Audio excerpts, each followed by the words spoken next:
time. Our next speaker, always here every year, speaks not about the flow of ideas, but the flow of the physical flow, the mobility of our academic diaspora, the regime, the visa regime that has an impact on our mobility. I would like to introduce, as in previous years, Attorney Dana Bucin, who serves as Honorary Consul of Romania to Connecticut. She's a distinguished immigration attorney at Murtha, Cullina, with a robust background in immigration law. She's been instrumental in advising businesses and individuals on a wide range of immigration matters, including work visas, green cards, and asylum cases. As the chair of her institution's immigration practices, she brings a wealth of experience in navigating complex immigration policies and advocating for immigrant rights. Dana's diplomatic role further enhances her impact, fostering bilateral relations and supporting the Romanian diaspora in Connecticut, and I would say at a national scale as well. She's just opened, I believe, an office in Washington, D.C. Her insights and implications of visa regime changes and their impact on the mobility of our scientific diaspora, I believe, are invaluable, making her a key voice in discussions here today and on international migration dynamics and policy reform in general. Dana, you have the floor. Thank you, Theo. There are so many events. We've worked together on the visa waiver program. It was out of her little council that we were able to write to our peer organizations in the European Union and sort of inform them of things to do and not to do, and work in the background to make Romania reach its current low threshold denial rate for and likely entrance in the U.S. visa waiver program. All very timely, since we're also accepted into the Schengen space. If you can bring us up to date on all these and how they will impact our mobility in the future. Thank you, Theo. Always a pleasure to come to this conference every single year. I am happy to spread the news of what's new with visa options for Romanian nationals, particularly. There's so many changes that have happened ever since Theo invited me to this conference a few months ago to now, that I had to change my presentation 3 times. I'll tell you why. Number one, because of the good news that we're going to most likely enter the visa waiver program, hopefully by January 20th. Number two, President Trump got elected, and that involves a lot of changes to immigration policies, including for Romanian nationals. And number 3, and this is the most recent one, J1 no objection waivers are gone forever, or at least until they're coming back.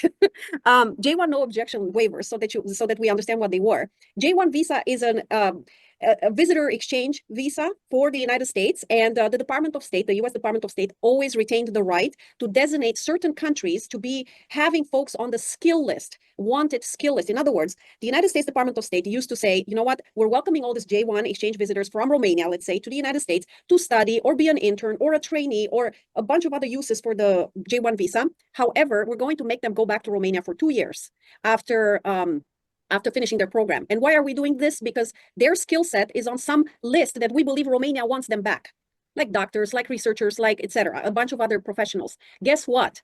As of, I want to say 2 weeks ago, that is gone, completely gone. The J1 no objection waivers are gone. And I know this is it's like an earthquake in the life of the J1s. And many of you guys are from the biomedical research field. This is going to hit you in an incredibly favorable way, because from now on, biomedical researchers from Romania do not have the obligation of returning to Romania for 2 years before being able to continue on some sort of a status in the United States. So that's great news, actually. I want to share a few slides to go through a bunch more other issues in immigration policies, including what to expect under the Trump administration. So, Theo, am I allowed to share my screen and share a PowerPoint? You should be able to, yes. Okay, cool. So I'm going to do that.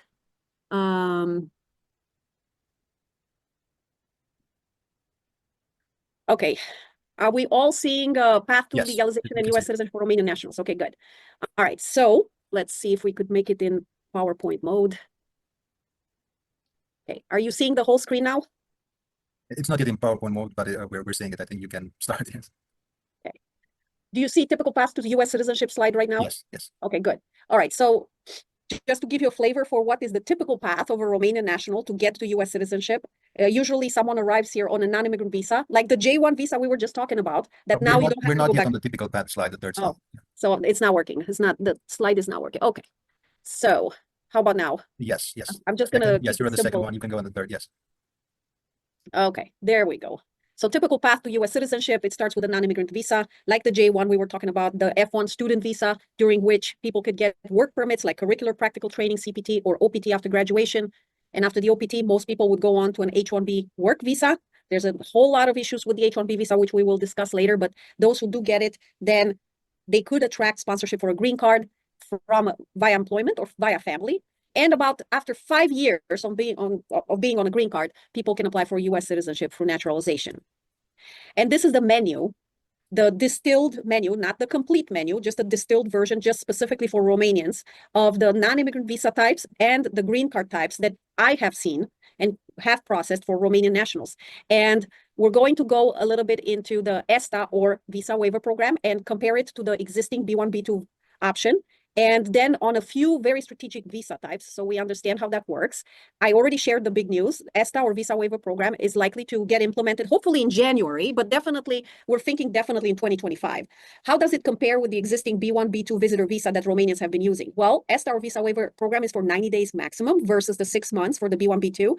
People ask me, what should they be using, especially the ones who have both B1, B2 visa still valid, or ESTA? And my advice is always choose the B1, B2. Why? There are harsher penalties for violators of ESTA or visa waiver program. Deportation will occur without a hearing before a judge if you overstay the visa waiver. Whereas if you're on a B1, B2, you still have the right to access an immigration judge. You could also change your status or adjust your status if you arrive in B1, B2 status. You cannot do that if you arrive on a visa waiver program. You have to exit the United States before you can come back on US soil with any other type of visa.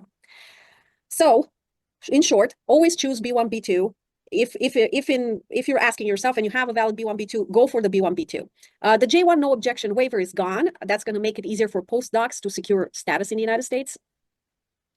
H-1B. I just want to point out that we have a huge problem in the United States with the H-1B visas. Every single year, there's only 85,000 maximum visas available. And this past year, we had 500,000. In April 1st, 2024, we had almost 500,000 petitions. Therefore, there's insufficient visas for what the demand is. And these are petitions by U.S. employers who already made job offers to foreign employees, right? So even if you have a job offer, there's still insufficient visas out there. Reason for which we had to be creative and arrive at creative ways to escape the lottery, the H-1B lottery for limited visas. And the way to escape it is to tie it into a university which can sponsor an unlimited amount of H-1B visas at any time around the year. So a university, an affiliated entity, or nonprofit research institution, or governmental research institution. What's a nonprofit research institution? It's a think tank. As a matter of fact, IRF might actually qualify as a nonprofit research institution. So if you feel like sponsoring an unlimited amount of H-1B visa, be my guest. We're very much keen on supporting academic exchange programs. And as you know, last year we had the Secretary of State, Valentin Vătăjelu, who was asking how can we bring Romanians with previous visas to renew their visas. And we said, why don't you bring together in a consortium of Romanian universities to bring over their scholars and visit American institutions here for a short time and establish connections and bridges with institutional bridges with by using the influence and the connections of Romanian American scholars. And that was our big lobby, to use the visa waiver push in a way to bring in Romanian academics and Romanian university representatives to the United States. And that was a joint effort with you, Dana. Yes, absolutely. We could work on these creative types after that. So after they're here visiting, then they go back home, because visa waiver program means that they have to go back home before they can come back on any other visa type, unless they use existing B1, B2 visas, because then they could change status from B1, B2 to H1B without leaving the US territory. But I digress. The point is, we have visa types, creative avenues for anybody from Romania who's looking to meaningfully engage with US universities or US think tanks or US nonprofit research institutions or governmental research institutions. Okay. I'm going to briefly speak, because the time is almost up, about the fact that there are paths to citizenship even for undocumented. Much longer paths, much harder paths, much more expensive. Not forever, but there are. And I am sorry to mention this, but we do have undocumented Romanians. And it's a good topic in our community, and it exists. Yes. Yes.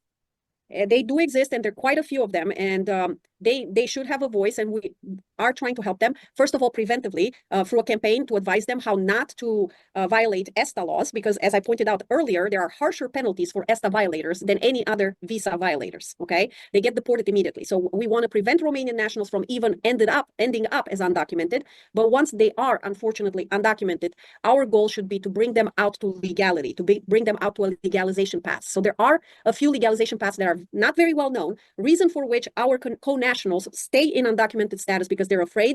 They do not know how and to whom to turn to get out of their status. And to those people, if anybody knows anybody in that situation, just the only path is to check in with a qualified, competent immigration attorney to figure out what path is the one for you to get out of where you are and into a legal status. Okay, and very briefly, what to expect during Trump 2.0. We're going to have to get used to executive actions. They've been promised. I've heard his public officials echo this, that there's going to be quite a few executive actions. That's what happened last time around, so it shouldn't be a surprise. H-1B petitions are going to become even harder on the merits. It's going to be for people with very high wages. The higher wages foreign nationals are going to be favored under H-1B petitions. Let's see what else. Less stem-forward approach is to be expected, although we have seen some favorable comments from the Trump administration on crypto and AI. So possibly immigrants who are playing into crypto and AI space should be expecting, on balance, some favorable policies. But we do not believe that overall the immigration policies for STEM are going to be favorable. Foreign students, we are expecting the regulations to become more and more restrictive for foreign students, and the penalties for violating F1 student status to be harsher and harsher. That's exactly what happened during the first 4 years. So we're prepared. At the very least, we're prepared.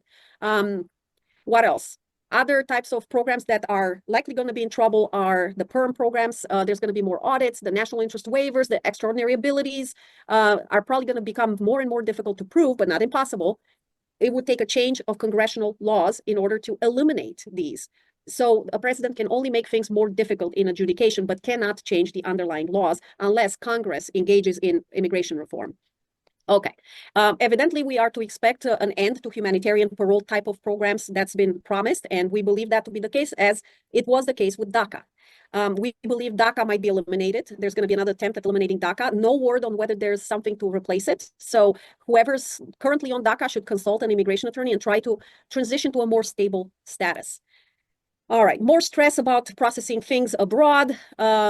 Wealth test is going to be reintroduced. Basically, only immigrants who can afford to immigrate are going to be allowed to immigrate during green card applications.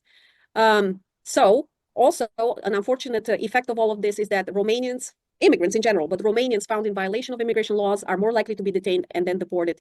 I've personally witnessed Romanians in detention for 6 weeks, even if they were for sure going to be deported. So before you even get deported, you sit in a jail for 6 weeks. Not very pleasant, which is why our role as a diaspora leaders is to tell our co-nationals, if you don't have documents in this country between now and January 20th, is a very good time to consult with a lawyer and figure out what, if anything, you could do about that. Because after January 20th, we're all going to be in a more of a reactive mode.